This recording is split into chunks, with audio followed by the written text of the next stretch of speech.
नमस्कार, मैं तुषार गौतम। आप देख रहे हैं न्यू भारत न्यूज। आज हम जो बता रहे हैं, राजस्थान में किस तरह से लोकतंत्र की हत्या हो रही है।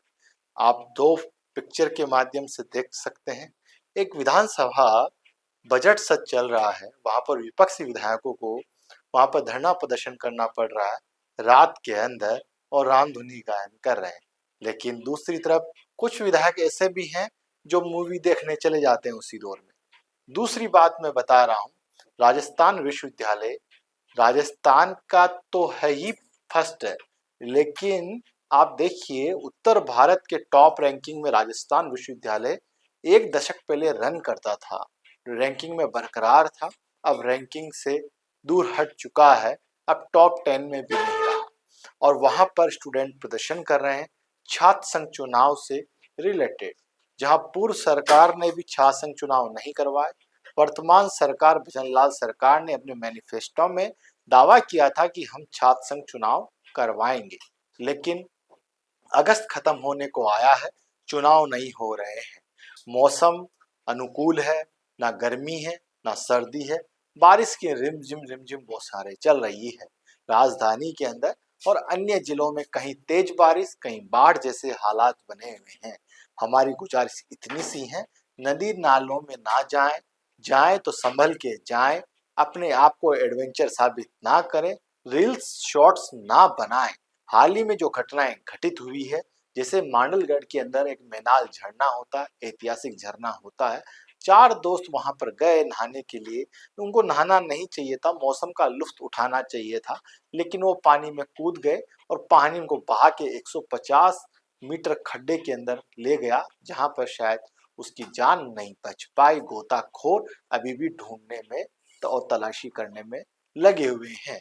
वैसे ही पाली के अंदर जिस तरह से बाढ़ आई हुई है, वहां के लोग रुके हुए हैं, रास्ते कट गए हैं। सावधानी हमारी इतनी सी है कि आप रुकें, बचें, सोच समझ के काम करें, बच्चों को भी ध्यान रखें।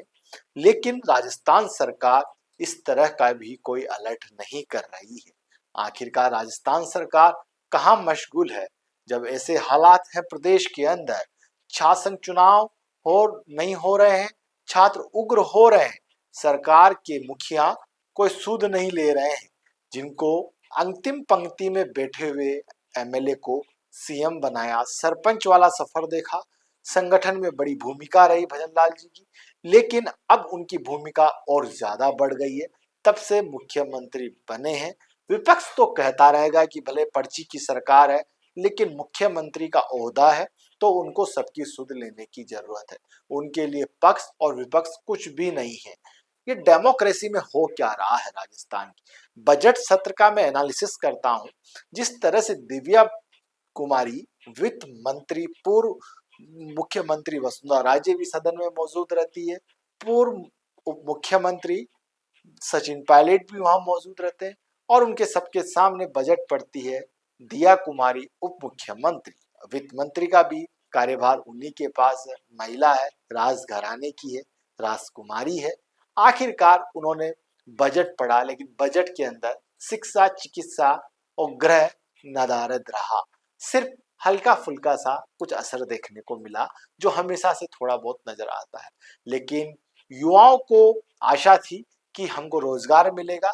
60% युवाओं ने राजस्थान सरकार की, जो नई सरकार बनी है भजनलाल सरकार को, 2023 दिसंबर के अंदर काफी तादाद में, संख्या में, प्रतिशत में मतदान किया कि इससे हमारी समस्याओं का समाधान होगा। डबल इंजन की सरकार है, पटरी पर चलेगी, लेकिन ये सरकार अभी पटरी पर नहीं है, आउट ऑफ ट्रैक चल रही है, जैसे राजनीतिक पंडितों का कहना है। मान लें कि राजस्थान सरकार गृह, चिकित्सा और शिक्षा पर ध्यान नहीं दे रही है, तो केंद्र क्या कर रहा है। केंद्र इनका मुखिया है नरेंद्र मोदी, अमित शाह ने ही यहाँ पर मुख्यमंत्री बैठाया भजनलाल शर्मा को। आखिरकार वो सुध क्यों नहीं लेते। मुख्यमंत्री भजनलाल शर्मा दिल्ली जयपुर के दौरे हफ्ते भर में 2 बार कर लेते हैं। आखिरकार मंशा क्या है सरकार की और केंद्र सरकार की, समझ में नहीं आ रहा है। यहाँ के राजनीतिक पंडितों को, यहाँ के प्रशासनिक अधिकारी को। प्रशासनिक अधिकारी अपनी फाइल भिजवाता है सीएमओ में, अपडेट होके नहीं आती है। खुद को वापस फीडबैक लेना पड़ता है और बताया जाता है कि अभी मंत्री जी यहाँ नहीं है, दौरे पर गए हुए हैं, आएंगे तो हम उनकी मेज पर इस फाइल को पहुंचा देंगे। ऐसा करीब करीब महीना 1.5 महीने से ये सही चल रहा है। आखिरकार राजस्थान सरकार का पूरा मैनिफेस्टो कब पूरा होगा? अब तो नए प्रदेश अध्यक्ष भी बन गए मदन राठौड़, लेकिन मदन राठौड़ तब से प्रदेश अध्यक्ष बने हैं, अभी जनता को मालूम नहीं चला है। चला भी है तो असमंजस में है कि मदन दिलावर है कि मदन राठौड़ है। कुछ कार्यकर्ताओं ने मदन दिलावर को प्रदेश अध्यक्ष मान बैठे हैं, क्योंकि मदन राठौड़ के लिए कह रहे हैं हम जानते नहीं हैं। वो लोग कह रहे हैं, बीजेपी के लोग, कि मदन राठौड़ का कभी हमने नाम नहीं सुना। आखिरकार प्रदेश अध्यक्ष की कमान सौंपी है मदन राठौड़ को, लेकिन जानते कम है। आखिरकार उपचुनाव में इसका क्या खामियाजा भुगतना पड़ेगा भाजपा को? आखिरकार मदन राठौड़ के ऊपर जिम्मेदारी है। वसुंधरा मदन राठौड़ के शपथ ग्रहण समारोह में जाती है और तंज कसती है, पद का अहंकार आ जाता है, पद का अहंकार मत रखिए, ऐसा वो तंज कसती है। इससे लगता है वसुंधरा की बेरुखी। तो आपस में गैप हो चुका है, इतना गैप हो चुका है वसुंधरा का और संगठन के बीच में। शायद उपचुनाव की 5 सीटें हैं, शायद अंजाम भुगतना पड़ सकता है।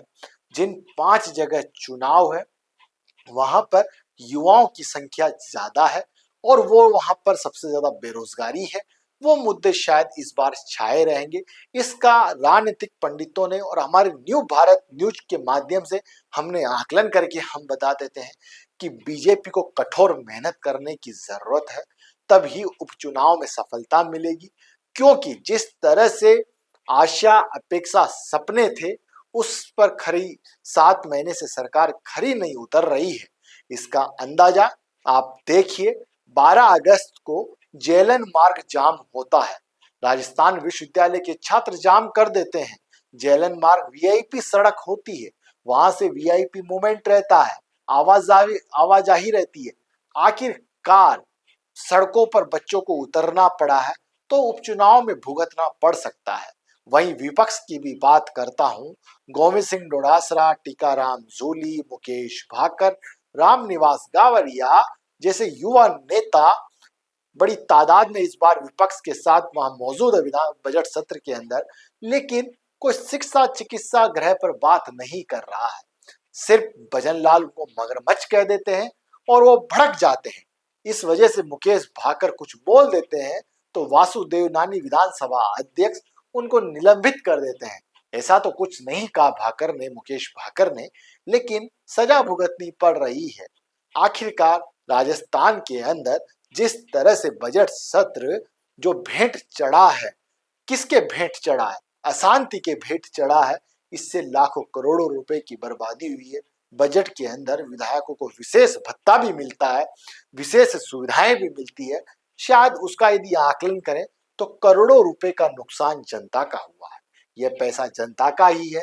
आखिरकार इन नुमाइंदों को सोचना चाहिए, राजस्थान को हरियाला और खुशहाल कैसे बनाया जाए, इसके लिए क्या प्रयास किए जाएं। इस विधानसभा के कैंपस के अंदर एक अच्छी बातचीत हो, ये एक पैगाम लेके आना चाहिए, एक नवाचार लेके आना चाहिए, ना कि कविता पाठ हो।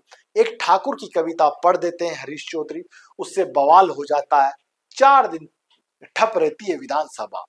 आखिरकार एक कविता पढ़ने से, एक को गाना गाने से यदि विधानसभा सत्र अशांति के भेंट चढ़ता है तो इससे नुकसान सीधा जनता को हो रहा है।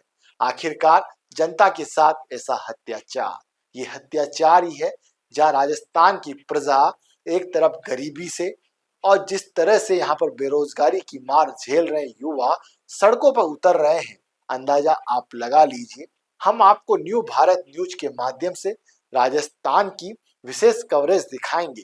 उस कवरेज के अंदर किस तरह से यहाँ का युवा बेरोजगार है, यहाँ की ग्राम पंचायतों में किस तरह से कार्य किए जा रहे हैं और आखिरकार क्यों रुके हुए हैं, जिससे ग्रामीण जनता परेशान है। हम ग्रास रूट जर्नलिज्म दिखाने के लिए पूरा फोकस करेंगे, इसलिए आप न्यू भारत न्यूज देखते रहिए। सहयोगी अमित शर्मा के साथ मैं तुषार गौतम, न्यू भारत न्यूज जयपुर।